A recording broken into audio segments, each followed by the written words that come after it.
and talk about some of the data that I captured. First of all, the impedance. I mentioned earlier that it's nominal 4 ohm load. Sensitivity is kind of this little mid to low side. You're going to want some power, and here's the impedance for that. This is the on-axis response. You can see the average sensitivity is about 84.3 decibels. Now here's the thing, right? Look, everything looks good except for this dip and this peak right here. But these hold true for the CEA data. So you can actually equalize this response. I'm going to show you what I mean when I say that. With about 2 bands, you can do a lot of good on this speaker, and in my opinion, it really makes a world of difference. What I did was I chose some frequencies, and here you go, 2420 hertz, about plus 5 decibels. That's a lot. You're going to take some headroom off your amplifier. So, be careful if you use these suggestions. Q of 4, and then another one at 3.1, negative 4 decibels, and then a Q of about 5. And in doing that, let's get rid of this predicted. So this is your baseline. And then when you add in this EQ, this is what you wind up with. So it does smooth that transition region out.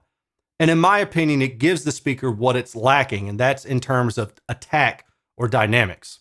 F3 is at 59 hertz, F10 is at 46 hertz. Here's the CEA data, and this points to, can I equalize the speaker or not? See how this dip on axis is going down, but all of these others are doing the same thing. So this shows me that it's in the crossover, and I don't even think this is a crossover problem per se. It looks like this dip may have actually been targeted on purpose. So now we get into the preference thing. I don't prefer a 4 decibel dip at 2.5 kilohertz. I like that to be more neutral. In general, I like my speakers to sound more neutral. Then there's this peak right around 3.1 or so kilohertz. I would want to bring that down. Now, I can't tell you that I heard any issues directly associated with that, because to me, I think it was more about this dip and then this peak. Here's the estimated interim response at 0 and 30 degrees. Both of them look like they follow along pretty well, and it's interesting to note that the 30 degrees off-axis response trends pretty well to the on-axis response. The reason that is because of the wide radiation, and you'll see that in a minute.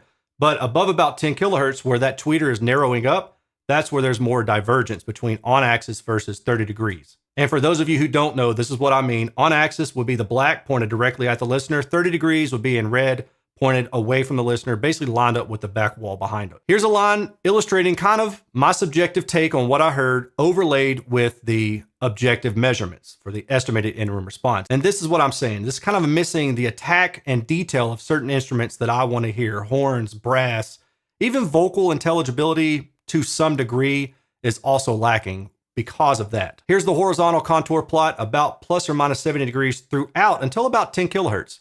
So this is why I said that the estimated interim response tracks so well in the high frequency until 10K, because at 10 kilohertz, that's where things narrow up. Vertically, make sure that you're aligned with the tweeter. Otherwise, you're going to experience some suck out sound through this crossover region, and things are going to not sound quite as right. Harmonic distortion at 86 decibels, and then at 96 decibels. Multitone distortion at full output shows that once you get above about 88 decibels and then you jump to 96, there's a pretty strong difference here. There's about maybe 10 decibels in distortion. So you're going from 1% to 3% almost at about a 10 decibel swing, or roughly actually 8 decibel swing. And that's interesting to note simply from the perspective of, okay, this kind of gives me an idea that at some point the speaker's starting to run out of gas. Now, in my opinion, based on this 3% distortion threshold that I personally use, and this really is a sliding scale, I understand that, but for me, I like to put it on a graphic so I can quickly judge a speaker by its distortion metrics. For that reason, I think it's okay, but it does have a little bit of an issue around 800 hertz or so. I didn't hear that. What happens if you use a subwoofer? Well, let's go back.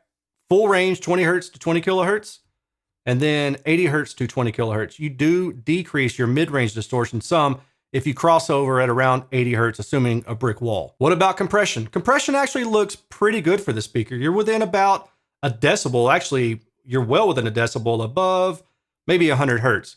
Below about 80 hertz is where that woofer excursion starts to be exceeded if you go to 102 decibels.